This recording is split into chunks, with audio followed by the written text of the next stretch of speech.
On va passer à la modélisation de la main maintenant. C'est une technique assez simple. C'est pareil, on va créer un élément, une nouvelle boîte pour créer la main. Et ensuite, on viendra la connecter, comme on a fait pour la tête, on viendra la connecter au, au corps. Alors pour ça, du coup, je vais repasser ici sur ma vue de face. Ok, on va se recréer, comme on a fait tout à l'heure, un nouvel objet main, quoi. Donc vous allez faire add mesh cube.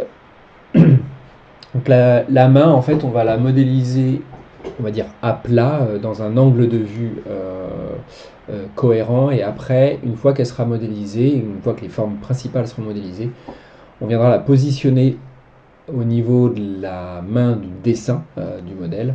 Et c'est à ce moment-là, après, qu'on fera la liaison. Donc notre boîte ici, bon voilà, on va garder cette taille-là. On peut peut-être même la réduire d'ailleurs. Je vais faire 0.2. Voilà, on sera un peu plus cohérent en termes de taille globale.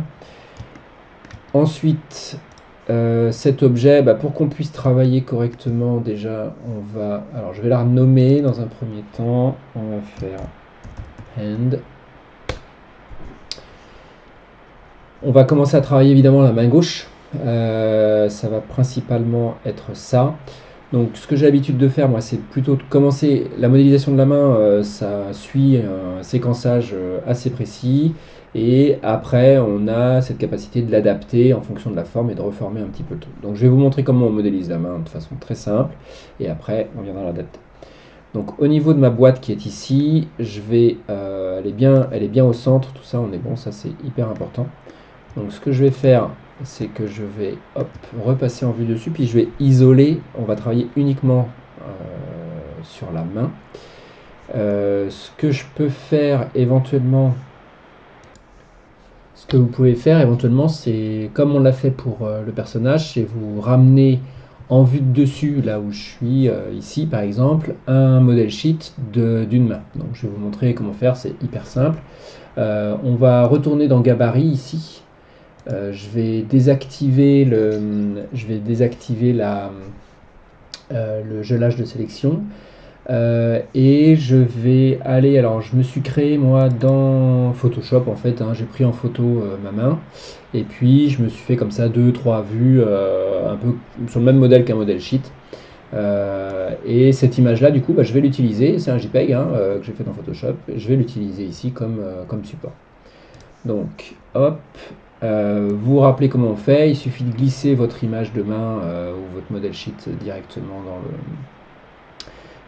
dans votre scène. Normalement, ça apparaît ici. Là, je vais le renommer dans le gabarit. Du coup, je vais faire gabarit hand. Voilà. Je vais du coup le redimensionner. On va faire un scale dessus pour qu'il soit à peu près cohérent avec. Alors, je vais repasser en filaire. La boîte que j'ai créée, je ne la vois plus, mais c'est pas très grave. Donc ce que je vais faire, c'est que je vais modéliser ma main ici, plus au centre possible. Du coup, je vais le mettre comme ça. Et puis ce que je vais même pouvoir faire, je vais la modéliser directement dans le bon axe. Alors, elle est inversée, il va falloir que je lui fasse faire une symétrie à cet objet. Il faut que je lui fasse faire une symétrie parce que comme j'ai modélisé la main gauche de mon personnage, je vais du coup devoir faire en sorte que mon pouce soit devant, puisque les pouces sont devant normalement. Donc là, si j'utilise cette main-là, ce modèle-là pour modéliser ma main, l'idéal c'est que ce soit inversé. Sinon, ce que vous pouvez faire, c'est partir sur la modélisation par rapport à la vue du coup inverse, la vue de la côté paume, et ça marche. Mais bon, je préfère moi travailler directement avec cette vue de dessus, c'est plus cohérent. Donc je vais effectuer une symétrie de cet objet, une symétrie miroir. Donc là on est dans le cas où je peux utiliser une fonction spéciale. C'est pas un modifieur pour le coup, on va vraiment utiliser le miroir. Donc là c'est dans objet, vous allez dans miroir et là vous choisissez l'axe et je pense que ça va être X. Normalement c'est bon. Et du coup, voilà, si je fais ma rotation à 90 comme ça, normalement c'est bon. Ok, donc je vais modéliser ma main ici. Je vais essayer de mettre le point de pivot à peu près au niveau du poignet. Voilà, et normalement je ne devrais pas être trop mal pour modéliser. Ok, donc là mon gabarit il est bien collé. Alors ce que je vais faire, c'est que je vais tourner autour, comme on avait fait au début pour les gabarits des modèles. Là je vais faire default, default et perspective. Voilà. Comme ça on est bon. Ensuite je vais geler mon gabarit. Donc hop, hop, hop. Là je peux plus le sélectionner. Il est bien positionné. Normalement c'est bon. Alors peut-être qu'il est à 0. Alors peut-être qu'en fait comme il est à 0 ça va m'embêter. Donc je dégèle. Je sélectionne mon gabarit et je le descends légèrement un petit peu sous. Voilà. On va faire comme ça. C'est parfait. Tac. On est bon. Maintenant je peux modéliser. Donc je vais faire... je vais isoler en fait... je vais cacher, pardon. Je vais cacher le corps ici. Parce que ça va me gêner quand je vais faire ma modélisation en vue de dessus. Donc pour le cacher, c'est tout simple. Je vais ici, hop, et je le cache dans la viewport. Comme ça je vais être bon. Ok, je me mets en vue de dessus. Et puis je vais commencer à modéliser. Donc ici j'ai ma boîte hand. Donc on est bon. Je repasse comme ça. Et en mode X-ray égale X-ray. On y va. Je repasse en tab pour passer en object mode. Alors pourquoi il ne veut pas? J'ai fait quelque chose qui n'allait pas. And. Ouais, voilà, il était mal sélectionné. Allez, on y va. Donc comment ça se passe? En fait c'est assez simple, vous allez voir. En gros, ce qu'on va faire, c'est qu'on va sélectionner tous les polygones. Là, voilà. Là je vais faire un grand scale dessus. L'idée c'est d'essayer de coller à peu près à la forme comme ceci. Et puis on va réajuster rapidement les vertex. Donc là je vais faire démarrage ici à 0. Je vais créer une boîte englobante qui va passer comme ça. Hop, je peux aller un petit peu plus par ici et éventuellement un tout petit peu plus par là. Voilà. Cette boîte, du coup, je vais lui donner ce petit angle qu'on a ici. Voilà. Et voilà. Donc là, j'ai déjà une première base. Ça, c'est plutôt pas mal. Qu'est-ce qu'on va faire? En fait, en gros, ce qui va se passer, c'est qu'on va créer une extrusion pour le pouce à partir de cette zone-là. Et on va créer 4 extrusions. 1, 2, 3 et 4 pour les 4 autres droits. Donc pour ça, pour créer ces extrusions, j'ai forcément besoin de créer des lignes d'arête. Alors je vais juste faire un petit contrôle en vue latérale. Hop, voilà. Donc là, au niveau de mon épaisseur, juste avant, je vais quand même réduire un peu l'épaisseur. Hop. Hop. Voilà, on va faire quelque chose comme ça dans un premier temps, ça va être corrigé après. Ok, donc là, j'ai fini de créer ma boîte principale, c'est-à-dire un petit peu le cœur ou la paume de ma main. Maintenant, je vais faire mes loop cuts. Donc j'ai besoin de, on a dit 1, 2, 3 et 4. En gros, je vais me repérer ici aux commissures des doigts. Donc je clique une fois au milieu. Et ici, dans Loop Cut Parameters, je vais pouvoir faire le number de cut. Donc là, 1, 2, 3. Normalement, là, je suis bon. J'ai le bon nombre. De connexions. J'ai un doigt, 2 doigts, 3 doigts, 4 doigts. J'en ai même 5. Donc en fait, en gros, pardon, il m'en manque. J'en ai un de trop. Voilà, là, normalement, ça devrait suffire. Donc 3 cuts. Et je vais créer un autre cut ici aussi, qui va me servir au départ de mon pouce. Donc on va faire ça, on va faire à peu près au milieu. Ok. Donc une fois qu'on a ça, je vais pouvoir créer ici mes extrusions sur la face avant de ma boîte. Je tourne autour. Je vais sélectionner mes polygones. Je sélectionne les 4 extrusions de mon polygone. D'abord, on fera le pouce après. Je sélectionne mes 4 pouces. Et ensuite, je vais créer sur chacun d'eux, je vais créer un inset. Cet inset va me permettre de créer la commissure et on a toujours la même règle, on essaye d'avoir 3 lignes d'arête pour les articulations. Donc ça va me permettre de créer une première extrusion juste pour le départ de mes doigts et ensuite je créerai mes extrusions sur les polygones résultants. Donc on y va. Donc je vais faire un inset face, mais l'inside face, si je le fais comme ça, il me fait un seul bloc. Moi ça ne me va pas. Donc ce qu'il me faut, c'est activer la fonction individual. La fonction individuelle me permet de faire un inset sur chacune des faces en un seul coup. Là c'est bon. Maintenant je repasse en vue dessus. Alors, hop.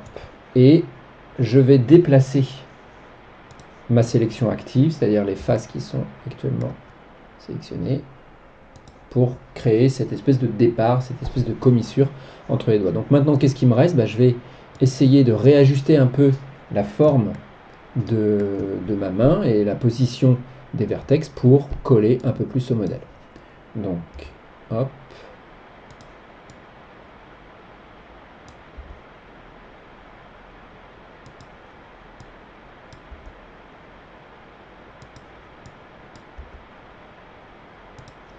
Voilà. Là, j'essaye d'être de pas trop en faire, d'essayer de vraiment coller au plus juste à la fin de la commissure, sachant que la commissure peut commencer avant, évidemment, mais nous, on ne fera pas la partie palmée, on ne va pas modéliser forcément la partie palmée.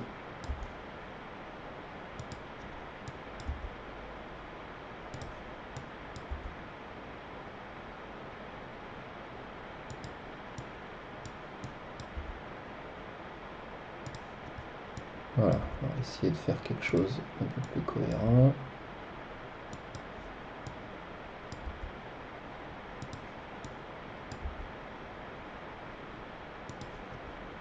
Tac, tac. Là, je pense qu'on est pas mal.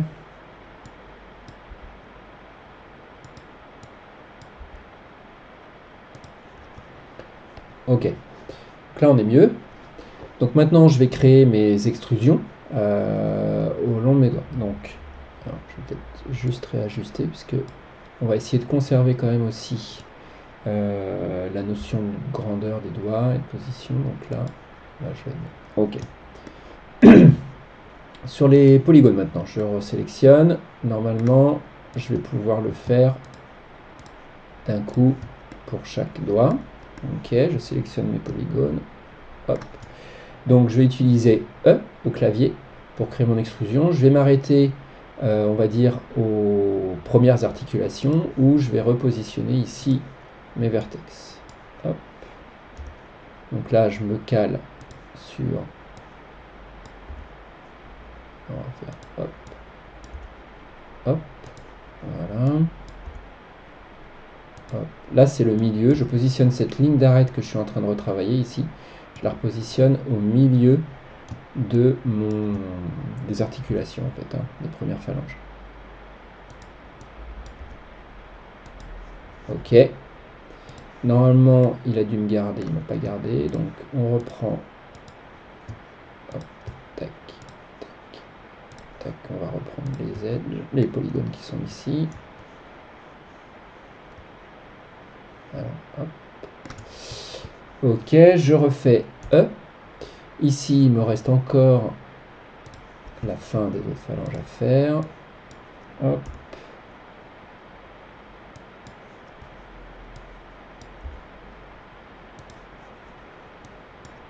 Alors, tant qu'à faire, on va essayer de coller au modèle. Ce serait encore mieux. Ici, j'ai pas trop fait ce qu'il fallait. Voilà.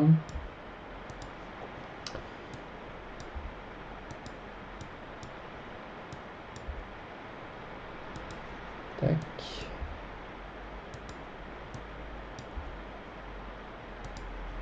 Ok. Et ensuite, on y va. On refait une dernière extrusion.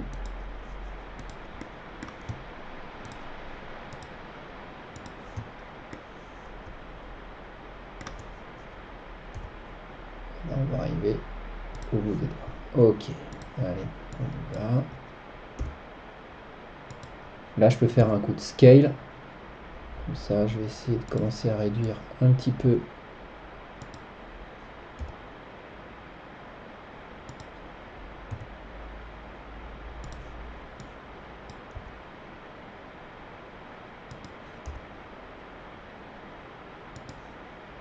Voilà. Scale.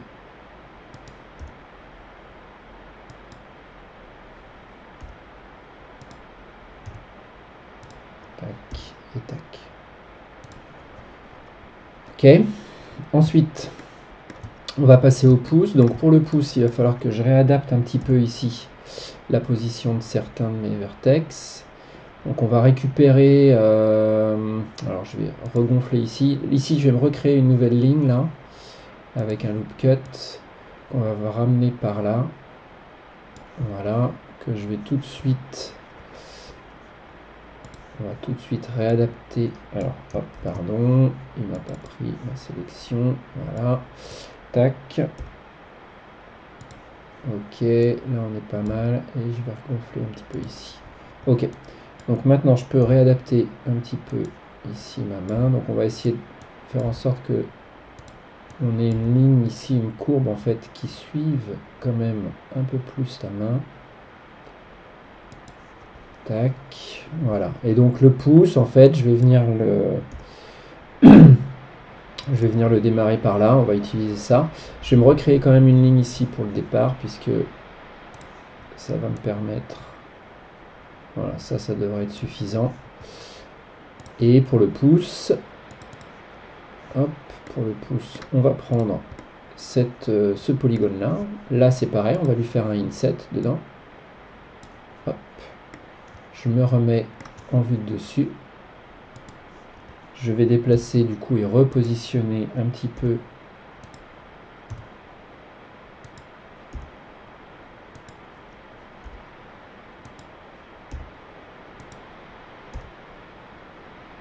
voilà, j'ai bien ici la première phalange en fait, hein, cette première partie. Donc là je suis plutôt pas mal. Je vais peut-être... Ok, et là, tac tac tac, maintenant il faut que j'extrude tout simplement mon polygone. Alors là je vais peut-être le reformer un peu parce que je pense que j'ai besoin de faire un scale un peu comme ça. On va essayer de garder quelque chose d'un peu carré sur le pouce. Voilà, c'est parfait. Extrude. On l'amène au niveau de la phalange. Alors je vais le retourner. G. Hop. Hop. Là on a notre première extrusion. Alors je pourrais retravailler un petit peu ici. Mais normalement là c'est bon. J'ai pas forcément besoin d'aller beaucoup plus loin. Peut-être qu'effectivement ici je vais re-rentrer un peu. Marquer un peu plus. Lui, on va le mettre comme ça. En fait, ce qu'il faut savoir, c'est qu'ici, normalement, notre pouce commence à être légèrement tourné en vrai. On a un effet de rotation comme ça, normalement, qui devrait être fait. Ça devrait être un truc comme ça, en toute logique. Même d'ailleurs, hop. Ouais, c'est presque comme ça, en fait. Tac. Voilà. Ok, je me remets en vue dessus. Voilà. Et on va extruder maintenant. Donc, hop, je refais un E. Tac. On va faire scale pour réduire un peu. Je vais vérifier ma rotation.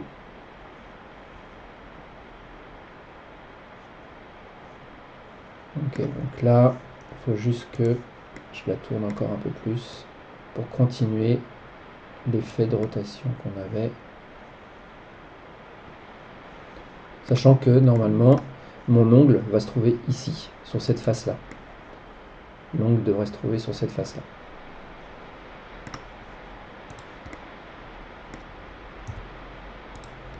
Voilà. Ok.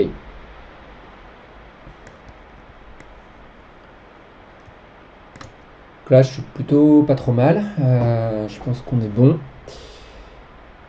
On va passer maintenant, voilà, on a le plus gros de la main en fait, on pourrait presque se contenter de ça. juste on va maintenant finaliser, fignoler un petit peu, rajouter quelques vertex et puis surtout reformer la main en parallèle.